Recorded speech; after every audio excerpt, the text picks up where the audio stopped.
Hello, hello. How we doing?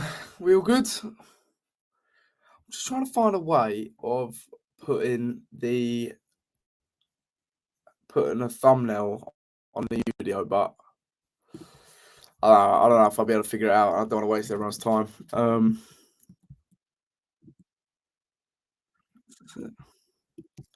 Nah, never mind. Forget about it. How's everyone doing? We all good? Let's see the chat. Gary Hunter, how you doing, mate? Dragons and Bayern versus Tottenham versus V2 this window, 100%. Mr. Grill 69, how you doing? Nice name. Liking the name, mate. How's everyone's day going? Because I can't lie, I'm going. How you doing, Proby? You good? Shit time, and I got to drive to work. Leave me on. I'll be in the background. I'll be your radio. How's everyone's day going? Because I can't lie, I'm having one of those days where I kind of want to just go to bed and just quit, and then wake up and come back to it. It was my first day back at uni after the Christmas break. I'm starting a new term, new lecture, but I got the same lecturer.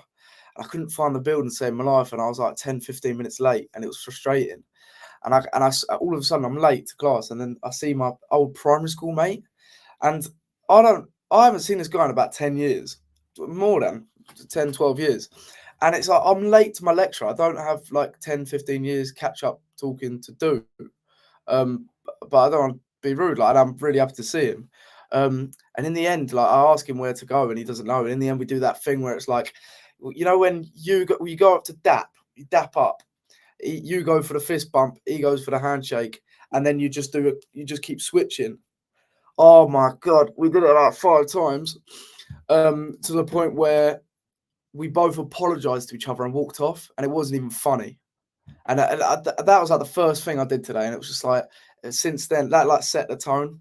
I went in kindergarten 12 years ago, probably, mate. That's a piss take. But and then after that, I sat down and I was late to my lecture, and my lecturer was like tongue in cheek, being like, "Oh, I'm annoyed at you." Sat down in my chair, and me and my girlfriend had been watching Peaky Blinders, and there was this sex scene that was on, and I don't even understand. Anyway, I'm at the front of the lecturer, and it's staged upwards like that, and so that everyone could see me, and I'm late, so everyone's all eyes on me, I feel like. And I open my laptop up, and it's a sex scene from Peaky Blinders, but it doesn't even show Netflix or anything like that. It literally just shows 2 people shagging. So I'm there like trying to get it off, going like bright red. And I'm thinking, why is that even there? Because that wasn't even the part we stopped the thing at. Anyway, loads of other things happen, but I don't want to waste time on that either. But let's get into it. This is episode 4 of Tottenham. What's this called? Tottenham Transfer Talk, or whatever it is. Tottenham transfers.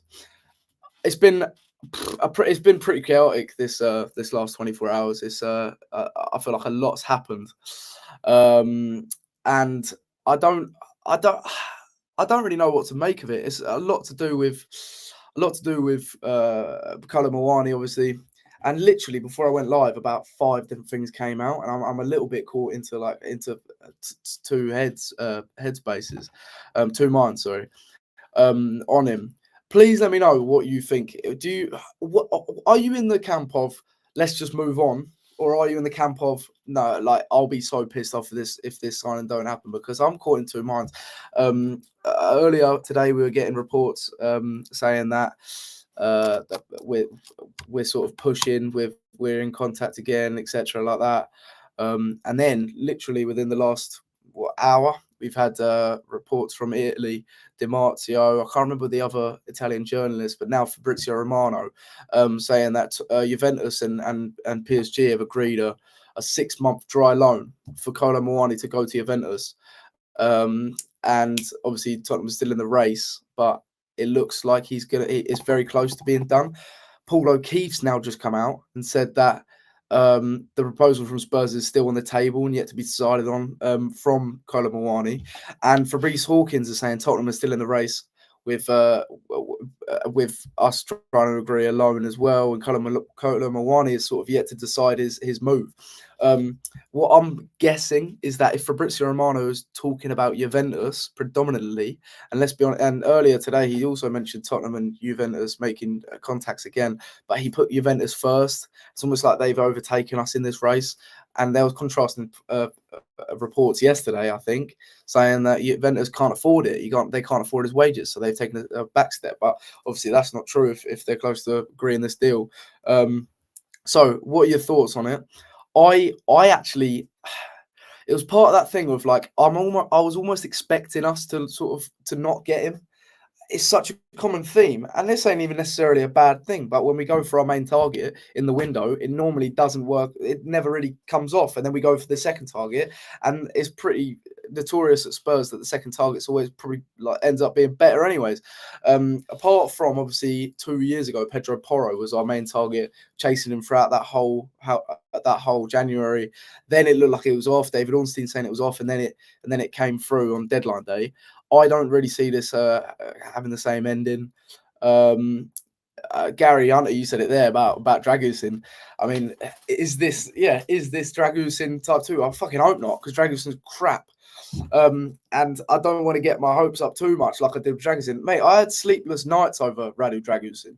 I told you before, I remember being up and on deadline day at midnight, I had an essay to do. I was doing it last minute, and I was waking my girlfriend up being like, oh my God, he's rejected Bayern Munich for us. Like, have that Hurricane. And then they look like they've got the better deal and getting Dyer.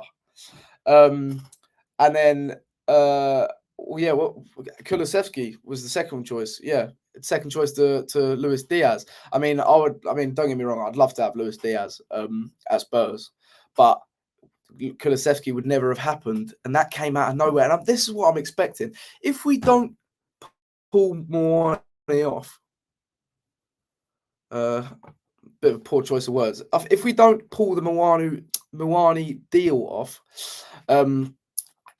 I expect us to move quick in the window and get an alternative target. Because I mean that's just the way we work, and that's the way that Lange works. Remember when we were in for Neto in the summer, and then within 24 hours we signed Odobert?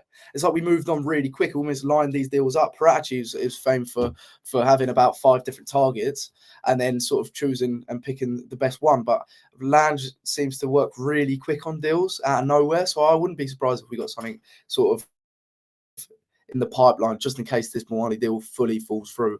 And I'm expecting this is ridiculous, but I'm expecting a transfer within 48 hours after the Arsenal game. Even if we lose, it might even make us act quicker. Obviously because to try and raise that sort of morale. But Postecoglou didn't sound very convincing, did he? He didn't sound very inspired when talking about transfer incomings. Obviously, 2 weeks ago, he was saying how we're short on it. The club's working really hard. We're short on numbers, and we need to add numbers, etc. We signed Kinski. That's been brilliant so far. I mean, fair play to the recruitment board for finding him. But today he's been in the press conference and said that he's saying along the lines of, and I'm paraphrasing, but he's saying along the lines of, yeah, we want numbers in, but the transfer window is hard, etc. And we're going to be the club's trying all they can. Is it? I don't know. I'm actually not expecting a left-sided centre back or a left back this window. I feel like that's gone too quiet, and this focus on attacking targets. It's weird. It is weird, but at the end of the day, if we can move on quick, get someone in, I don't think we'll all be complaining. I just think I would rather. It's hard because Inacio is available for 30 mil, 35 mil. I don't understand why we're not going for him. He's quick, technical, available for that price. I mean that's a Tottenham price. Let's be honest. Young fits that profile. I don't know why we're not throwing the kitchen sink to get him instead of trying to haggle Muani off PSG when it's clear that we're not favourites. I cannot see this Muani deal happen. I feel like we're wasting our time trying to go all out for him and not trying to bring in players to help our defence. My feeling behind it though is that Gray's been playing so well. Dragusin's been up and down, but he's showing bright spells. And Van der Ven, Davis, Romero, they're coming back into the frame. So is it as much of a necessity? I think a left back is, because I think we were overplaying the fullbacks anyways. Now a Doggy's injured, we can't have the same thing where we're overplaying Spence and Porro. We can't have that. So we need a left back, but I just don't see us getting a left back. An attacker looks like what we're going to try and do. And Muani off the Juve, if that is true, bit of a spanner in the works, I think. Let's look at the messages. I'll catch up on the messages. I did that with my barber when I saw him out. Yeah, what the dap up. Oh mate, you just want to end the day as soon as that happens. You've had a mare, yeah. Peaky Blinders, mate. It's so good. Gary Hunter. Our forwards are so poor technically. I think he would bring a lot of quality to us. Would be gutted if he goes there. Yeah. I always had my doubts on Randall, Kolo, Muani. Says Billy Price, how you doing, mate? You good? Evening, Will. Good to have these transfer shows back. Yeah, no, it's really good to be back. It's been a bit quiet. We haven't had too much going on, but it's sort of all erupted over the last 2 hours. Last 3-4 hours, with some reports saying that we've been in contact again today, and then it's just accelerated, isn't it? Levy Cutler, how you doing, mate? He says, other than Randall, Kolo, Muani, what attacking players would you like to see us target? We have been linked with Ivan Gerson. Mate, Levi or Levy, how do you pronounce your name, mate? Spot on. That's actually what I'm gonna come on to next. What attacking targets do we think we may look to if Muani does go off the Juve, if we even do? I mean, how likely is it that we just we don't get Muani, so that's that opportunity gone, and opportunities don't arise, and we sort of just sit on the back pedal? That would be infuriating, and I think that would be such a fucking letdown if the board don't go out and buy at least another player, because we're so short on numbers. You got Aston Villa buying Marlon, who, I mean, if we signed him, I wouldn't be too buzzing with, but it's numbers to help through the season. And apparently they're not done. They want to sign at least another couple players. I mean, we're competing with Aston Villa now. We're competing with Newcastle. We're competing with the Brightons and Fulhams and them, man. Ironically now, but I mean, obviously not them. But even Nottingham Forest, if they sign Douglas Luiz, they've had a better transfer window than us. I know Kinski's been an incredible addition so far, but you're talking about more numbers and players to come in and sort of help lessen the stress and the detriment, like overplaying of these players, which is so detrimental to our season.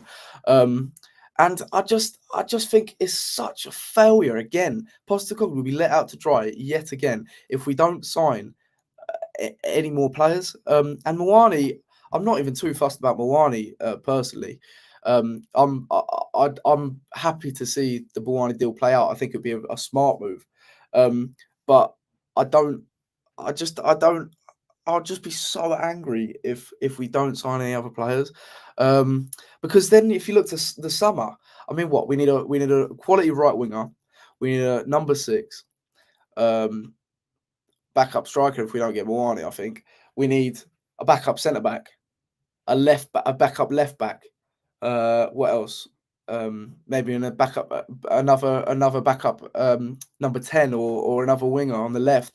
We've got so much to do to try and give Postecoglou a full team to try and complete this finished project for Postecoglou.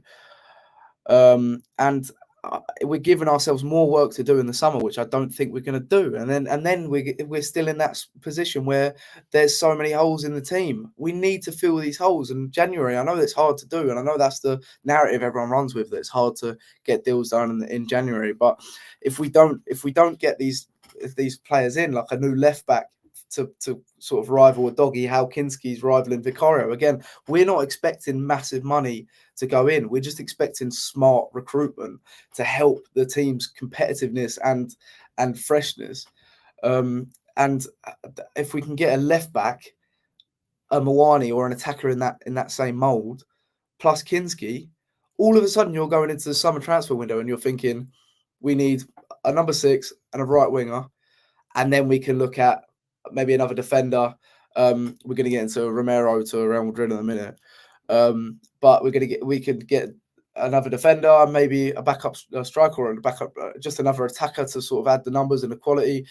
It's a little bit less overwhelming and much more realistic, and you can save those big funds for when you go out. And I mean, if we say we get Muani and we get a left back, we get a centre back, or not a centre back, but we got Kinski, then we're only two or three players away, starting players, from, I think, competing again for the top 4 and maybe even more if we've got that added number and that added numbers and added quality. That could be in the summer when we look at the number 6 and the winger. That could be our Van Dijk and Alisson. I know that's a bit sort of a bit too hopeful, but I mean, I think it can. I don't think it's going to happen now, because I don't think we're going to get those players in January. So we're going to have more things to do in the summer. And we know that Tottenham always just do the bare minimum, always do the bare minimum. We never go above and beyond to sort of back a manager and go aggressive in the market. And we're reactive instead of proactive. It's frustrating. Levi. Okay, sorry. I won't make the same mistake. Levi. Okay, legend. Thank you. What was I going to say? Alternatives then. So let's look at winger alternatives, attacking alternatives that we can maybe target, or you think we will target. Levi obviously referenced Ivan Gusson. Is he the Nice attacker? I watched his highlight reels today. I don't really have anything to really say on him personally, but I'm expecting the signing, if it isn't Muani, to be in that same sort of bracket. Someone we don't really know, someone we're not really expecting, someone who's versatile across the front three, who can come in and do a job. But to be honest, I don't know much about him.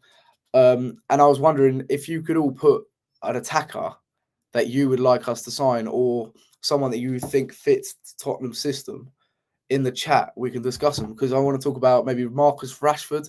How would you feel if Marcus Rashford signed for Tottenham? I would personally hate that. Again, we've been linked a couple of times. It looks like he's going to be going abroad, and realistically and ideally for Man United, I think he'll go abroad. But we have been linked with a loan move for Marcus Rashford.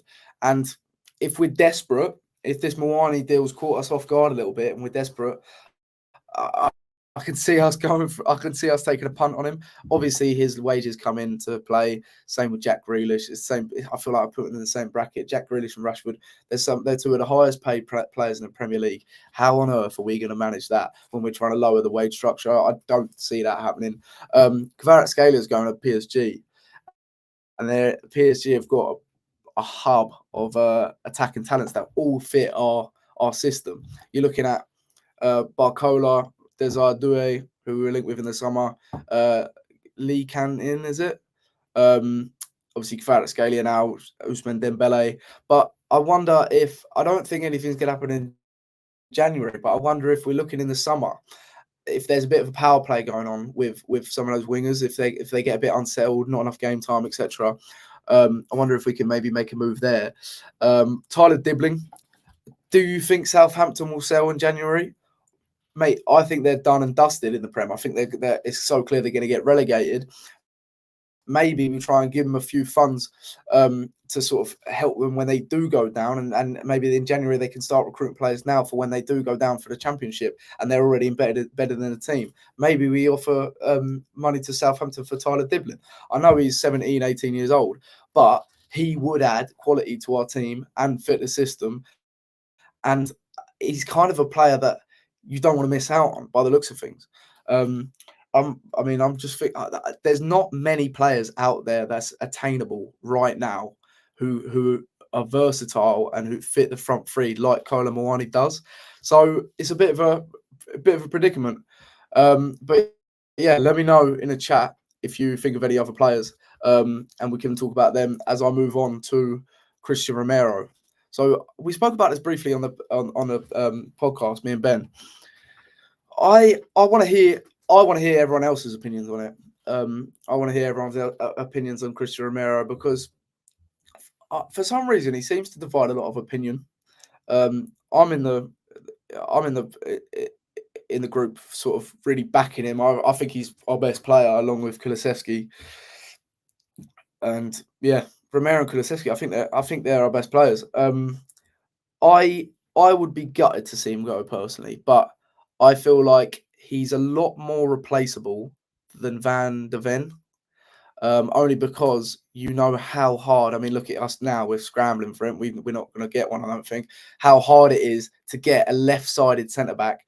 And Van de Ven's a unicorn. Like, he can play left back, centre back. He allows you to play that high line. He's competent at playing out from the back. He's obviously not as good as Romero. The thing that Romero gives you is that aggression, that leadership, that passion, but also he's so composed on the ball, and there's not many ball-playing centre-backs as good as him. Maybe Vuskovic has the potential one day to be better than him on the ball, maybe. But if you're looking for ball-playing distribution from a centre-back, there's not many players better than Romero. And the frustration for me is that, again, we're going into the summer. We're light on players. We need a new left. Like I've said, we need a new left back. We need a new centre back, attackers, a number 6, a right winger. And if we sell Romero, then we're back to square. It's like 2 steps backwards, isn't it? Because then we're going to have to replace him, who's such a valuable part of our team and our squad and our first team, our core, our spine.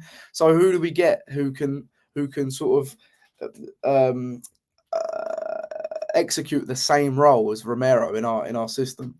And it's really hard. Who would you sign to replace Romero? Because I think it will probably be someone like Zabani from Bournemouth, because I know Alistair Gold has always reported about how we've always been tracking him. Bournemouth to Tottenham is a realistic step up. I think it will be someone like that, and then again, he won't be at Romero's levels for another 2 years, maybe. He's 22 years old. Another 2 years. So it's that delay in that final product, which is so frustrating as a fan.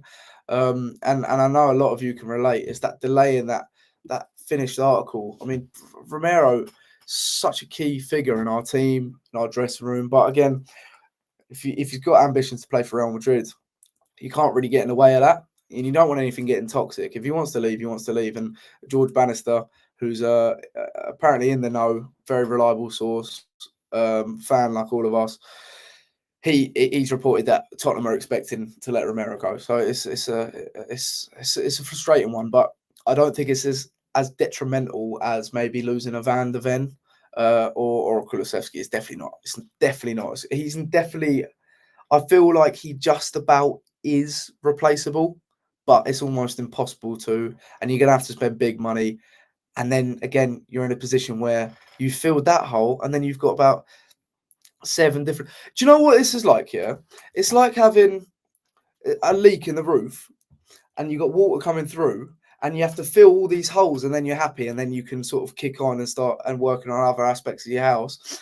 And then you're going, oh, we need to fix all these holes. What do we do? What do we do? And then you just fucking punch a hole through the ceiling, another one, and it just causes another problem and an even bigger hole to fill. That's like what we do if we sell Romero in the summer. We've got so many holes to fill, and we're going to give ourselves another problem.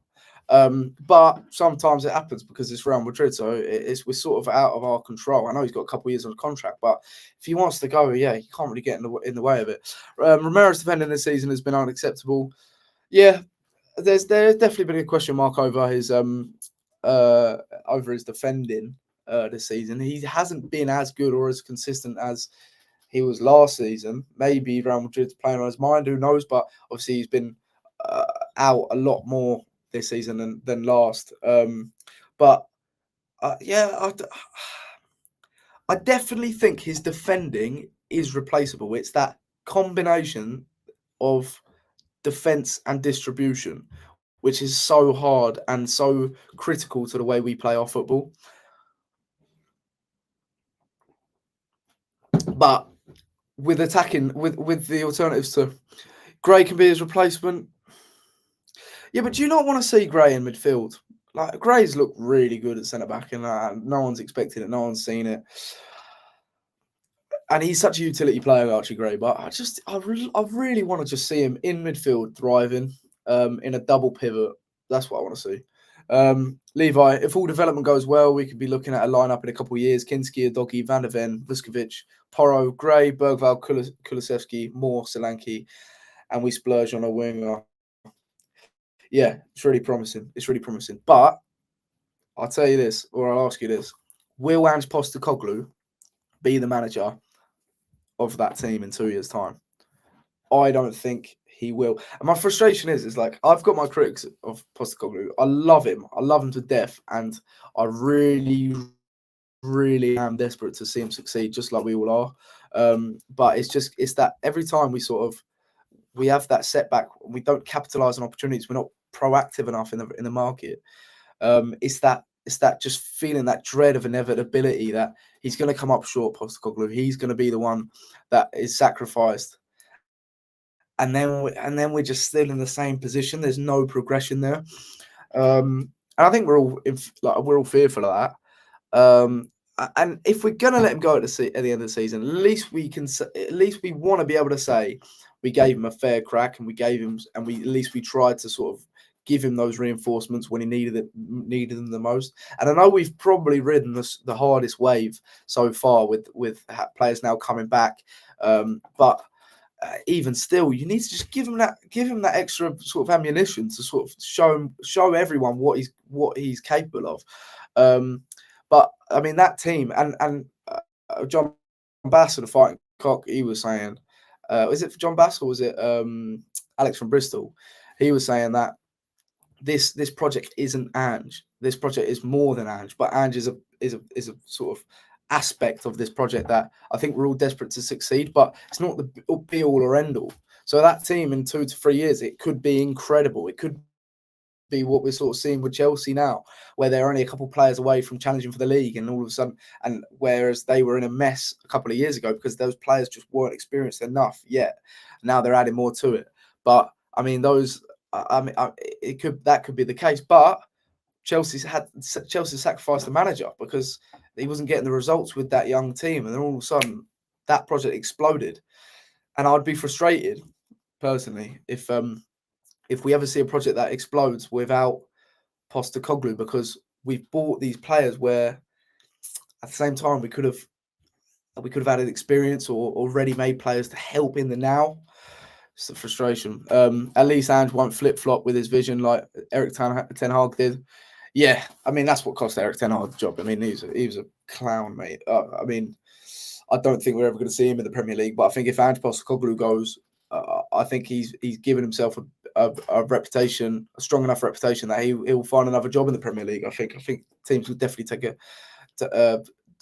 will go for him because he's everything you want in a manager when it comes to ambition, media, the way he handles himself. You want him at the front and to be the face of your club. But he's aggressive on the pitch. You got to be aggressive in the transfer window. They've got to go hand in hand.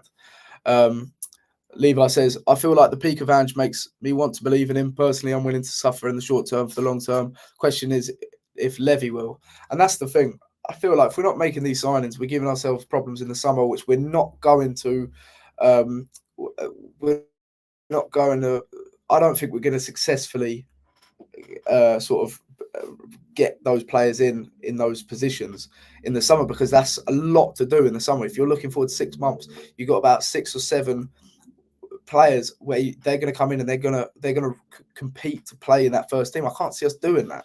So then if Postecoglou is in charge, again, you've got holes again going into the next season, holes that could have been sort of filled that weren't, And it's like what I was saying with the leaky roof. There's still going to be water coming through when it starts raining, if you know what I mean. So it's frustrating. It's really, really frustrating. Zingu, he says company was awful with Burnley and now Bayern are loving him. Yeah, I mean, everyone was saying that he can't play that way with Burnley. Got the players at Bayern now, and he's doing it to a really high level, and it's working. So that's the thing. We need to give him quality. We need to give him that technicality that we don't have at our sort of disposal in the team.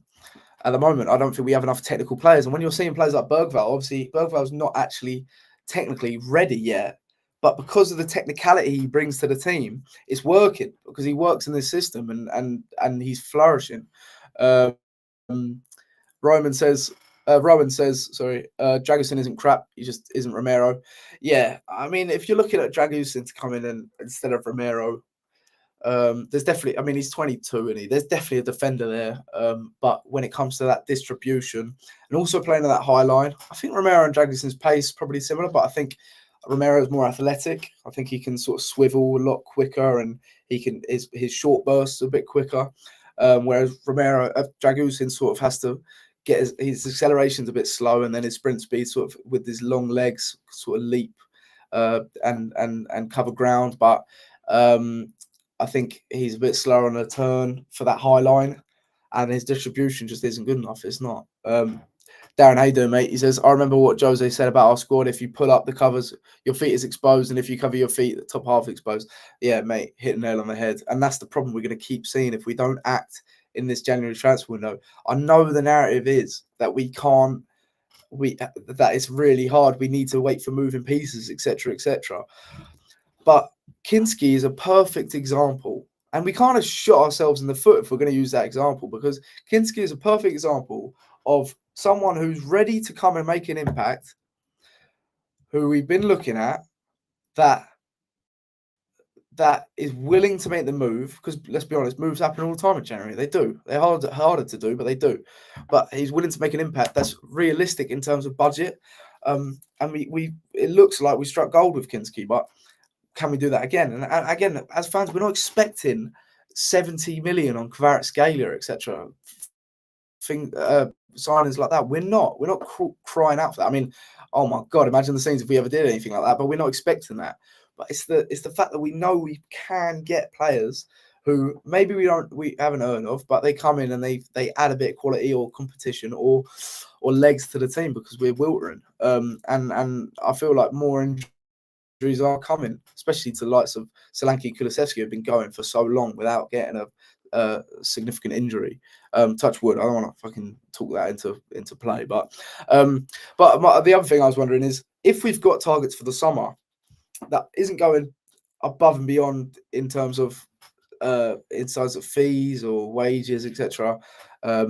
Like Kinski was brought forward. Postecoglou's been very sort of open in the fact that Kinski was a player we were looking at for the summer, who we needed now. So we brought that transfer forward, paid a couple of million extra or so. I don't know how that actually worked, and we brought him in, and he's fitted into the team.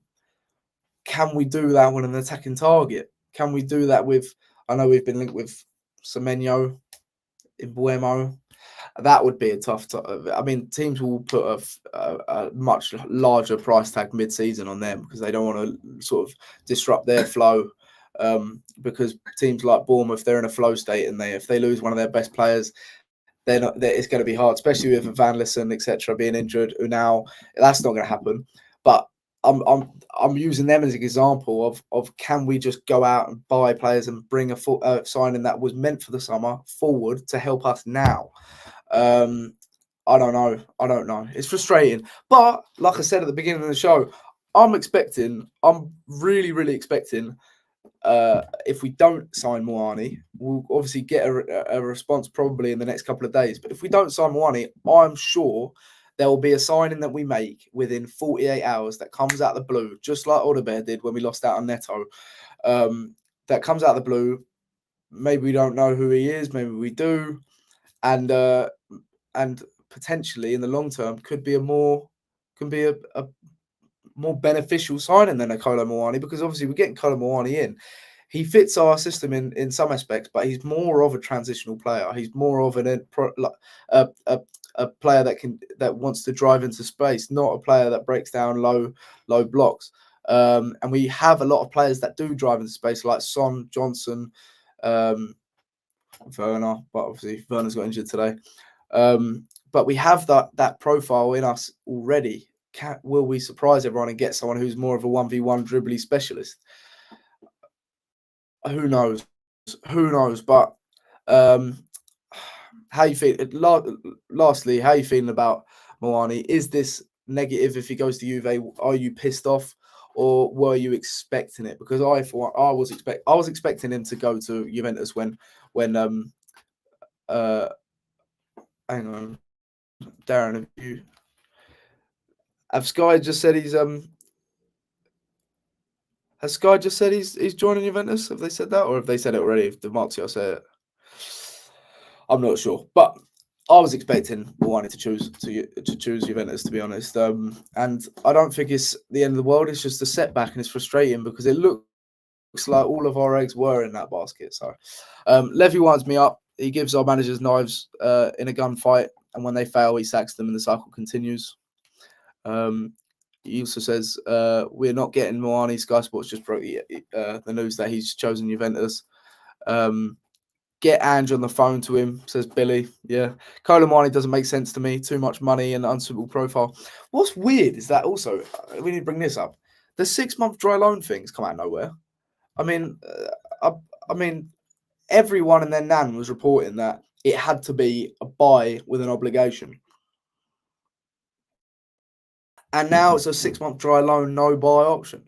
I mean, maybe there's a buy option in there, but to me, that sounds like, does Muani even want an obligation? Does he want an obligation? Because that doesn't make sense. If you're all out for an obligation, surely a buy option in place would make a lot more sense from PSG than going the complete other way, doing a whole 180 and going and letting him just go on a dry 6-month loan. Maybe Muani doesn't even want to go to Juventus or Spurs or Man United. He wants bigger, maybe, and because obviously Juventus aren't the team they used to be. Man United aren't the team they used to be. Spurs aren't performing to the levels we want to be this season. Maybe he wants to impress on a 6-month loan that gets him a big move to an informed club in the summer. Maybe that's what he's thinking. But if it's true that he hasn't made his decision yet, maybe we have got a bit of hope. But it all sort of roads are leading to Juventus by the looks of things. But that is weird. Isn't it? It's weird that it's just a 6-month dry loan. That doesn't make any sense. But it must be to do with his wages as well, because if he's on 150k around there or thereabouts a week, then that kind of throws a spanner in the works for our wage structure. I mean, we're paying so much for Werner's wages. Do we want to have another player on loan that we're paying those wages for as well? I don't know. Yes, the presenter just said he has just got news that Muani has a verbal agreement with Juventus. Yeah, I mean, if that's the end of it, then let's move on quick. I don't want to waste too much time on him anymore, because it's been a bit of a drag this transfer window. After that Kinski came out of blue signing, it came out of nowhere signing. Sorry, it's gone a bit dry, isn't it? And it's frustrating. There's little rumours about Muani, and it never really picked up. And now it looks like we're missing out on him. Good. Don't want him missing sitters here. Yeah, there is that, actually. There is that. He's not that good of a finisher, is he? Randall Kolo Muani always felt like a short-term fix. We need to look for those who can help but improve in the future players. Yeah, mate, I agree. It did feel like a versatile player, cover the front three and sort of just take the pressure off of Solanke, Johnson, Son. And that made sense. That did make sense, because January is always about opportunities. You're looking for opportunistic signings for the now. But what happens if, and I know it's a 6-month dry loan, so maybe that is why we didn't want to get him on a permanent. But what happens if we do have that obligation, or that that obligation, and he comes in and he doesn't, and he struggles in the system? Then you're looking at a bit of a problem, aren't you? Whereas he'll be 26 I actually think that's more of a risk than signing a younger player who can cover the front three, but that can sort of grow into themselves, who fits the system a bit more stylistically. But I don't know who that is. Who is that who's attainable in January? I don't know. But like I said, I'm kind of expecting Lange to quickly pull the trigger on a signing like he did with Odebear and sign a versatile attacker in that same mould.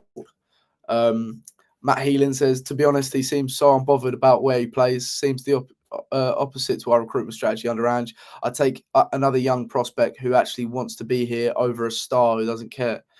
Yeah, there is that bit. There is that question as well. If he's taken that long to decide, I know it's between Juventus, Spurs, and possibly Man United or Aston Villa or whoever's coming into the fold. But if he's taken that long, and he's that undecided?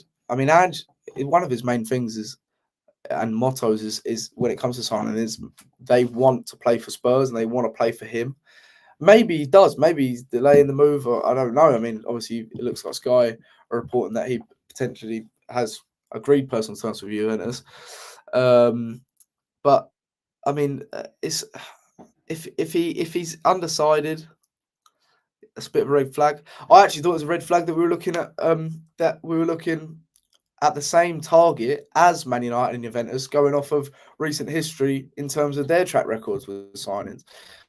I mean, the amount of stinkers they've had in the transfer window, Juventus and Man United, and then we're looking for the same sort of fix in January. Is that a bit of a red flag?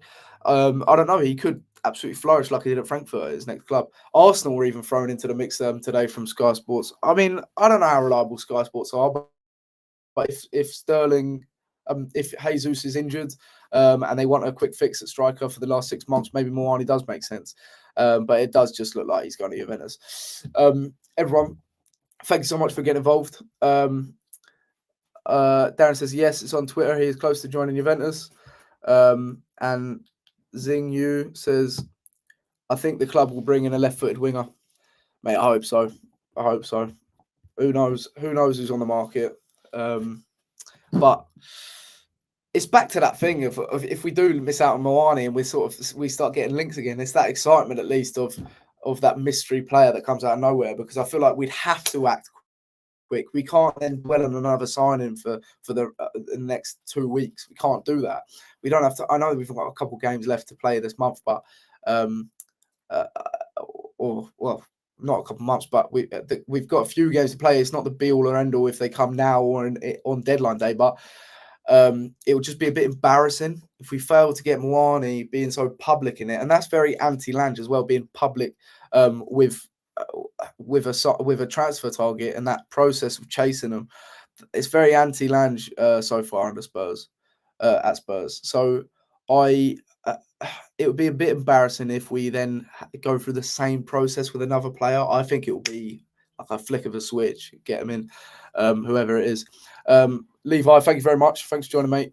Billy Price says, anything to get excited on? Ivan Gusand, I don't really know much about him, to be honest, mate. But maybe it's something we look at for the next pod, or if any other reports come through, more reliable reports come through, definitely a player to sort of look at and sort of weigh up, because, again, I'm expecting that sort of signing if it isn't Muani.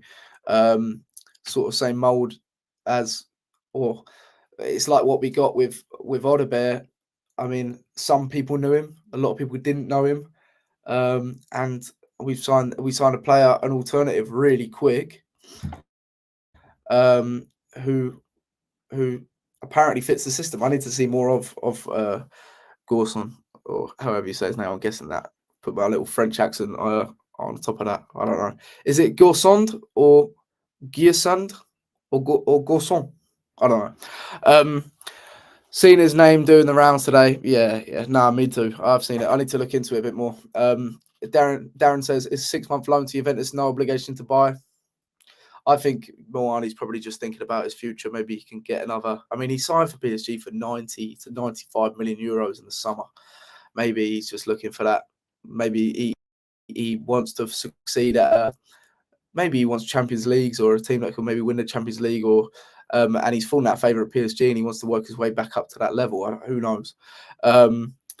Not the right profile, in my opinion. More off the ball than on the ball, similar to Brennan. We do not need another player like Brennan Johnson, Son, and Werner. We do not need that same profile of where they cannot be included in build-up play. They have to be at the end of every move. Because if you play two of them in the same team, no one's involved in build-up play, and then we can't actually break teams down and get a goal.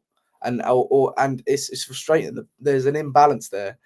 We need someone that brings something else to the table. We can't just throw in a player for the sake of it and have who can play across the front three, but yet has more similar traits to a Werner or a Johnson than an Odebear. I don't think we can actually afford to have another player like that in our team. It has to be a stylistic fit, someone who sort of juxtaposes the Johnson mold, the Son mold. I mean, forget that. I don't even know what the Werner mold is. Fucking hell. Big up, Will. Love the roundup tonight. Thank you, mate. Thanks for joining, Billy. Legend as always. We defo do not need another Brennan Johnson profile. Nah. Yeah, I agree with that. The Wizard says if he goes to Juventus, it's probably for the best. It seems we move in silence, so I'm going to have faith. Yeah, mate. Fingers crossed. I'll be back in the next couple of days, hopefully with another update. It's going to be that sort of the back in the rumour mill, isn't it? If Muani does go to Juve, and that's that book's closed, or that chapter's closed. I'm not going to do another update if he actually signs for Juventus, because who actually wants that? So I don't know. It'll be interesting to see in the next couple of days.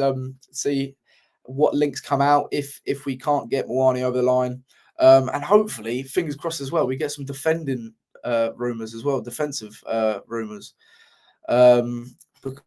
Because, again, I kind of see that as more of a priority, to be honest. Everyone, legends, thanks so much for joining. Have a great night. Take care.